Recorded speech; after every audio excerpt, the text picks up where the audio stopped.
Welcome and thanks for joining us on this edition of News 2. I'm Sandra Gomansing. If you're still receiving Social Security benefits by paper check, you only have a few days left to make the switch to electronic payments. The U.S. Treasury Department set a March 1st deadline for all federal benefits to be issued electronically to help cut spending, and that day is Friday. News 2's Erica Parsons has that story. Kicking and screaming. It wasn't easy. That's how Imelda John Finn describes her attitude towards switching from getting paper checks to receiving electronic benefits. You're afraid if you make a mistake, or you're afraid somebody might get your information. It is scary. Imelda is just one of thousands of people who were apprehensive about moving to the electronic age, but come March 1 this year, no more Social Security paper checks will be issued. The U.S. Department of Treasury mandated that all federal benefits be issued electronically back in 2011 for new beneficiaries, and they set Friday's deadline to get all existing recipients switched to direct deposit or direct express debit cards, which don't require a bank account. Officials say getting your payment electronically is the best and safest method to receive your money. Switching over also means huge savings for taxpayers. Federal officials say retiring paper checks will save taxpayers $1 billion over the next 10 years. That's because it costs 92 cents more to mail checks versus direct deposit. They also say almost 500,000 paper checks were reported lost or stolen in 2011, so electronic payments are safer. Social Security officials say almost 94% of VI recipients receive electronic benefits already. Anyone who elects not to make the switch will be out of compliance with federal law. There are exceptions for people born before 1921. People who have a mental illness or live in very rural areas can also apply for an exemption. Imelda made the switch, and 1 year later she's glad she did, and she hopes everyone else does too. I was given the whole thing. Now I go to the ATM machine and I do my business, and it's better than standing in the line. Erica Parsons, News 2. The March 1st deadline also applies to VA, SSI, disability, and government pension plan recipients. To sign up to receive benefits electronically, contact your local bank or visit www.godirect.org. On Monday, the Senate Committee on Education and Workforce Development met on St. Thomas. Senators listened to testimony from education officials on issues, statistics, and concerns regarding the status of the territory's educational system. To date, there's still a shortage of nurses, or none at all. For example, at Joseph Sibley Elementary School or Charlotte Molly High School. Shortages exist in art, music, social studies, science, physical education, secretarial staff, ESL or English as a second language teachers, and elementary classroom teachers. An existing substitute pool cannot be the alternative to hiring new employees, nor the answer to dismissals and layoffs when present employees are required to be qualified and certified in order to teach. Police on St. Thomas are looking for a hit-and-run driver that seriously injured a 50-year-old female and left parts of their vehicle strewn around the accident scene before fleeing. The accident occurred on Nicholas Friday Drive on February 23rd at 5:15 p.m. The injured female was operating a motor scooter when a collision occurred with a white Honda, according to police. According to the Traffic Investigation Bureau, the victim was traveling south on Friday Drive near the entrance to Nada Hill. A white Honda was traveling north when the operator apparently lost control and veered to the right and collided. Doctors said her injuries include a broken pelvis, right hip, thigh, and leg. Police are asking all residents to be on the lookout for a white Honda with damages to its right side, including the mirror, bumper, fender, and wheel well. Governor Jongh Jr. spent the weekend in Washington, D.C. attending meetings with the National Governors Association and Democratic Governors Association. And with 4 days left to stop the $85 billion in automatic federal spending cuts, the hype on the sequestration has been the talk of the town. News 2's Erica Bivens has the story. Over the weekend, Governor John Jongh Jr. has been in meetings with the National Governors Association and Democratic Governors Association in Washington, D.C. Cheers. And last night, President Barack Obama hosted many of them at the White House. All of you have helped to steer your states through some of the nation's toughest times. You've had to make hard choices. You've had to make wise investments and mobilize constituencies to do what needs to be done to grow your state. And that work is paying off. While the hot-button topic of the upcoming sequester budget cuts was discussed Friday, Sunday's focus was about working together. Because while nobody in this room sees eye to eye on everything, we know that when we work together, Democrats and Republicans, North, South, East, and West, we can accomplish so much more than we can on our own. But with 4 days until the $85 billion in federal spending cuts takes effect, the military is concerned as half of the cuts will impact them. Friday, the VA National Guard issued a release stating, "We can expect a federal furlough to impact approximately 130 federal technicians." They further stated, "The most likely option for furlough is 1 day per week for the last 22 weeks of the fiscal year." DeYoung shared similar concerns in his release, stating sequester cuts to the military could reduce the readiness of the Virgin Islands National Guard. He also stated that instead of opting for across-the-board budget cuts, efforts to reduce the deficit should emphasize balance between spending cuts and revenue measures. On Monday, Government House told News 2 Governor DeYoung is expected back midweek, at which time he'll be able to provide more details on how those budget cuts will impact the territory. For News 2, I'm Erica Bivens. The meeting of the National Governors Association runs through Monday, but DeYoung has other meetings scheduled prior to his return to the territory midweek. Meanwhile, Congress is back in town and looking for a deal to avoid these sequester cuts, but Republicans in the White House appear to be far from a compromise. Danielle Nottingham has the latest from Capitol Hill.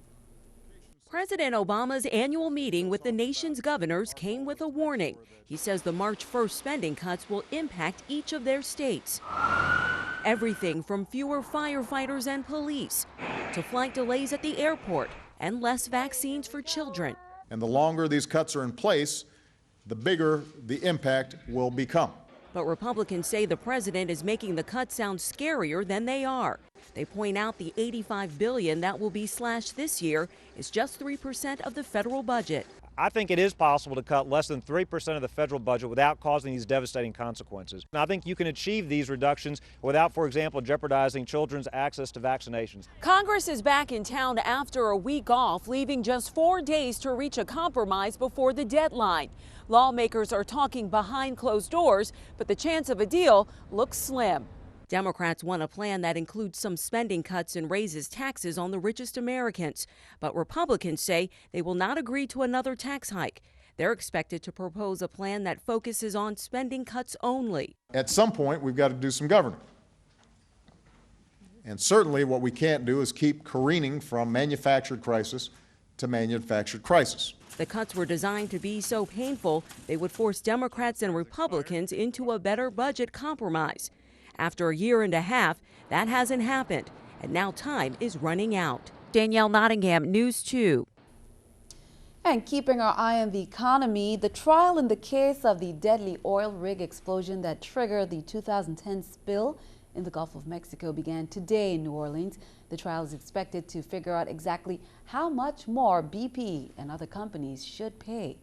Federal regulators are investigating nearly 725,000 Ford cars and SUVs for problems with stalling or surging engines. The probe affects Ford Escape and Marina SUVs, Fusion and Mercury Milan sedans from the 2009 through 11 model years. Ford has not recalled the vehicles, but the investigation could lead to a recall. This is the New York Stock Exchange with Scotiabank Stock Market Watch. The Dow, Nasdaq, S&P all down. The Dow 216, Nasdaq 45, S&P 27. Coming up on News 2, our Black History Moment. Stay tuned for that. Plus, and the Oscars go to? Stick around. We'll tell you who all the shining stars are. Highlights from the Academy Awards. We'll be right back.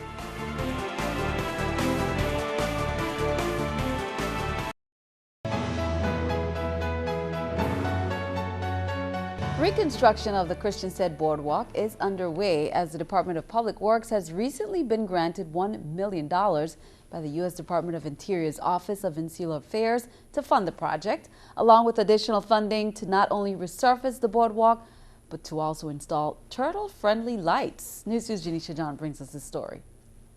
The Christiansted Boardwalk will soon be given a facelift, as the Virgin Islands Department of Public Works was recently given the green light for a $1 million grant along with additional funding to start renovations. The Department of Public Works recently received authorization from the Department of Interior to utilize $1 million that was allocated in a grant to the United States Virgin Islands for the restoration renovation to the Christiansted Boardwalk. The boardwalk's restoration will combine the $1 million along with additional funding from the Federal Emergency Management Agency, requiring Public Works to issue 2 requests for proposals to select a contractor for each project. The Department of Public Works, working in conjunction with the Department of Property and Procurement, is going to be issuing 2 requests for proposals, one utilizing the funding from the Department of Interior and one utilizing the funding from the Federal Emergency Management Agency.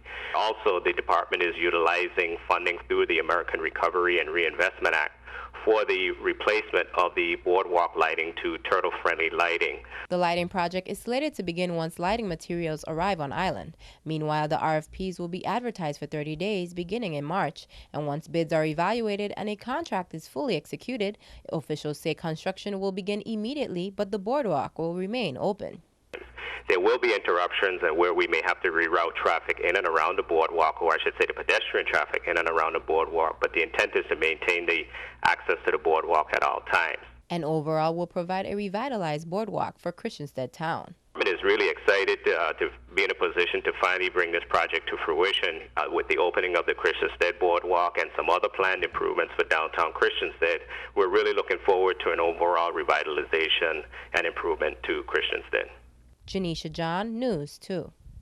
Meanwhile, on St. Thomas, the Department of Public Works have plans to rehabilitate sidewalks as well as address drainage issues in the subbase area.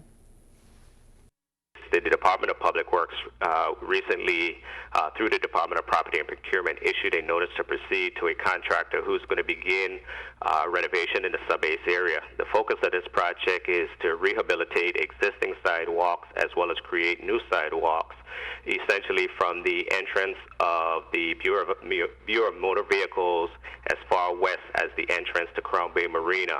This is essentially the first phase of a 2-pronged project. With the second phase, we'll take the sidewalk and open up the intersection at Niski Center and continue to do necessary improvements in the subbase area.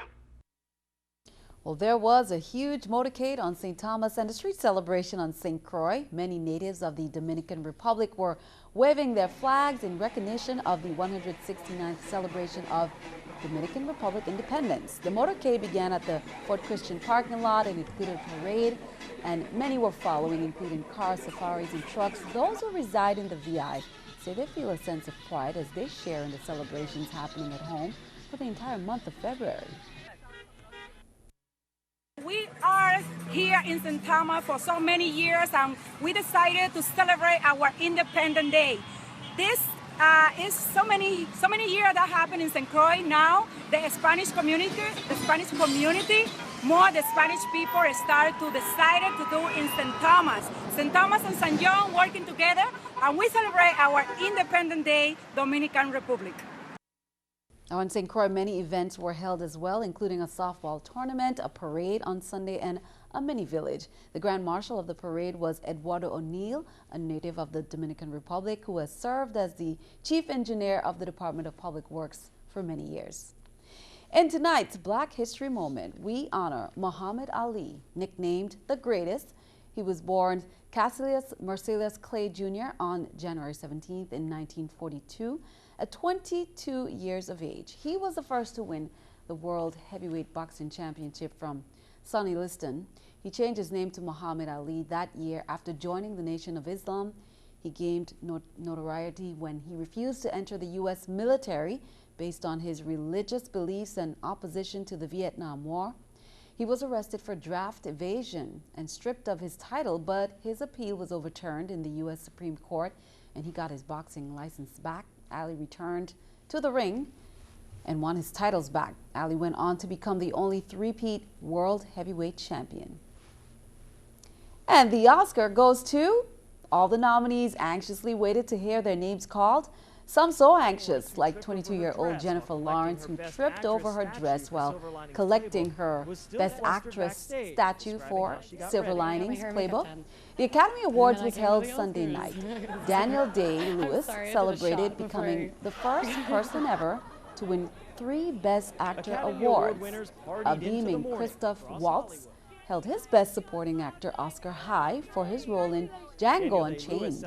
Argo won Best Picture, even though its director Ben Affleck wasn't nominated. With Affleck out of the race, many thought Steven Spielberg would be named Best Director for Lincoln, but Ang Lee took home the prize for Life of Pi without a clean sweep last night. The awards for Best Picture, Director, and each of the 4 acting awards went to different films. Stick around, your News 2 AccuWeather forecast is coming up next.